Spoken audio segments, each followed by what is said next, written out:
Donc voilà, parti pour une nouvelle vidéo CADWORK. Donc c'est une vidéo pour les débutants. Avant de commencer, je vais vous montrer ce qu'on va dessiner. Donc ici, on va dessiner une petite maisonnette avec avec du colombage, avec différentes dimensions qui sont indiquées ici en centimètres. Donc pour commencer, on va faire la base en fait. La base de la maison, c'est-à-dire c'est ces sections carrées de 140 mm par 140 mm, donc de 14 cm par 14, qui sont au sol.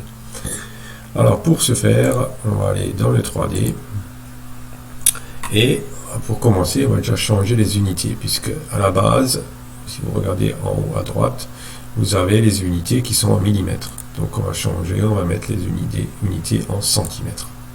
Voilà, et on va mettre retour. On arrive sur notre écran de base et on va ajouter des barres, puisque toutes les poutres, les sections qu'on dessine, ça s'appelle des barres. Donc on va ajouter ici, ajouter quoi? Des barres et une section par rectangulaire carré. Donc carré, donc on a du 14 cm, donc ça tombe bien, c'est déjà marqué 14 cm. Sinon, je peux l'enlever, je peux le remettre 14, je tape 14 sur le clavier chiffre et je fais entrer. Ensuite, je dois choisir une couleur. Donc, un CADWORK pour la texture du sapin, c'est le jaune. Donc, on va prendre du jaune. On ne va pas mettre de nom. Donc, on va mettre sans nom. Et on va commencer par cliquer au milieu, ici, des trois directions. Donc, on a la direction Z, Y et X. Donc, on a attaché une ligne de base. Alors, on va commencer par dessiner dans la direction X. Pour ce faire, je tape tout simplement X sur le clavier lettres. Il y a une direction qui se forme. Et ensuite, je tape une longueur. J'ai vu sur le plan que ma cabane fait 600 de longueur. Donc, je tape 600 et je fais entrer. Et voilà. Et si je bouge mon curseur, ma molette, en fait, ma pièce se déplace. Vous voyez ? Donc je peux en faire en sorte que ma pièce soit exactement sur l'angle et je clique droit pour finir la fonction. Et après je fais échappe pour sortir de la fonction. Donc voilà ma première barre. Alors tout simplement maintenant je vais copier cette barre et je vais la copier à une distance de 400 cm vers le haut. Donc je commence par cliquer sur ma barre. Et ma barre prend une couleur rose et il y a un point en surbrillance ici, le coin ici, on appelle ça, c'est le point de base là, le point sur lequel est pris la dimension qu'on va mettre en place là. Donc c'est le point actif. Alors ici pour ça on va aller dans copier. Alors, il faut choisir une direction. Alors copier dans quel sens? Si on regarde le curseur en bas, on voit que ça, on veut copier dans la direction Y. Donc, je vais faire selon Y pour lui donner une valeur ou alors un angle. Mais là, on n'a aucun angle, donc on prend une valeur. Valeur de déplacement est donc de 400. Je vais taper 400. Entrée. Et voilà, vous voyez que la barre s'est copiée, décalée vers le haut. Donc ici maintenant je clique droit deux fois et je clique milieu, non pas milieu gauche dans l'écran pour que la couleur apparaisse. Voilà, maintenant je vais vérifier comment est-ce que je fais, peut-être que j'ai fait une erreur. Donc je vais aller dans mesurer ici, mesurer quoi? Une distance directe en haut là, distance directe, donc je vais dire de là, de ce coin à ce coin là. Voilà. Et donc, je remarque que j'ai déjà une erreur. En bas, à gauche, là, vous avez marqué, donc distance en centimètres, 414. Moi, je veux 400. Donc, comment faire? Je clique droit, je ressors de la fonction, encore une fois droit, je ouvre le menu de départ, je clique sur ma barre que je viens de créer, ici, donc le point actif, il est là. Je vais aller dans déplacer, alors, dans quel sens?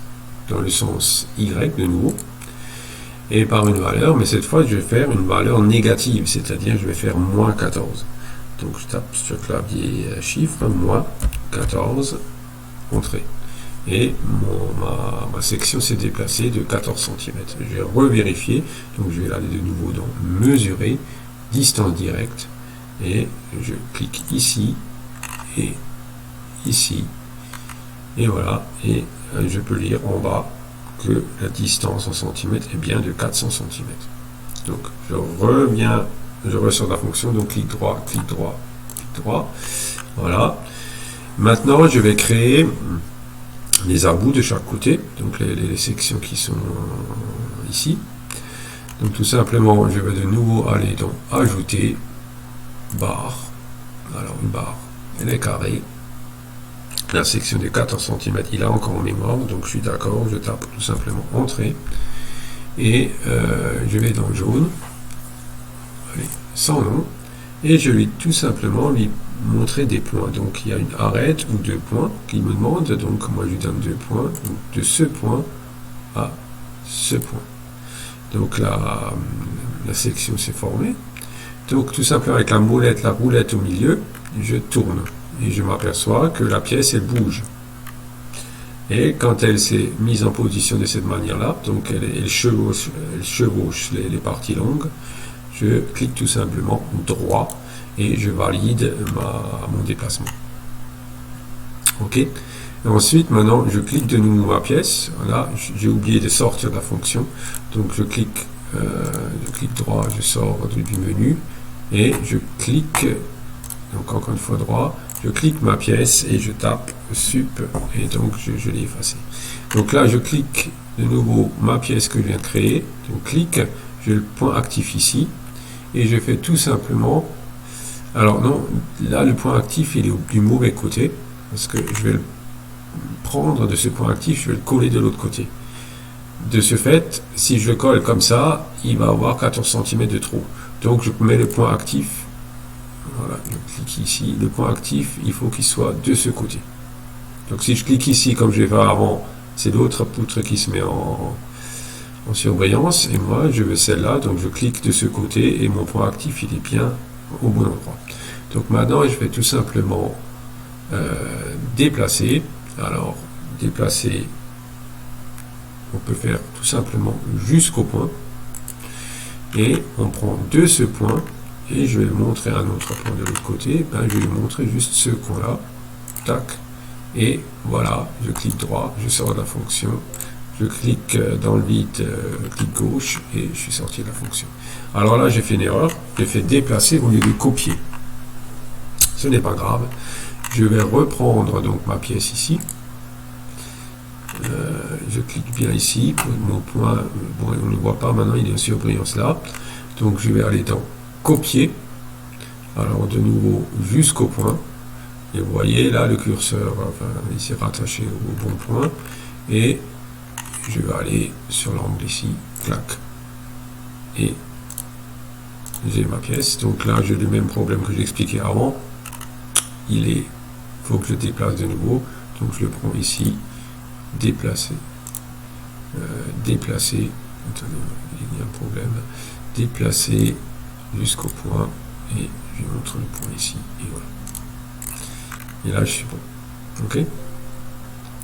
Voilà, maintenant on va tout simplement regarder le plan encore une fois, pour voir quelle est la dimension de hauteur.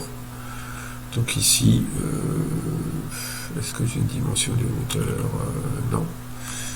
Là, on va voir ça, on va dire qu'on va mettre tout simplement 2 mètres de haut. Donc on revient, je reviens sur mon plan ici, et je vais copier tout ça à 2 mètres dans le sens Z. Donc pour faire ça, je vais déjà cliquer sur une pièce là, point actif il est là. Pour cliquer une deuxième pièce, valider une deuxième pièce, sélectionner une deuxième pièce, je clique avec le clic droit de ma souris. Donc là, je peux cliquer toutes les pièces, clic droit. Donc toutes les pièces sont sélectionnées. Ensuite, je vais dans, je ne fais pas la même erreur qu'avant, je ne vais pas dans déplacer, je vais dans copier, et je vais les copier selon la direction Z. Z, Et là, je lui mets une valeur, on a dit 2 mètres, donc on met 200 cm. 200, et je fais entrer. Et voilà, j'ai mon ensemble qui s'est copié à 200 cm vers le haut. Pour vérifier, je peux de nouveau aller dans mesurer, distance directe. Donc tout simplement, je vais mesurer. Je vais mesurer le bas peut-être, du bas au haut. Et là, j'ai de nouveau le même problème avec les 214, mais bon, on peut le laisser, c'est bon. Voilà, très bien, on va s'arrêter là et on va faire une prochaine vidéo pour la suite.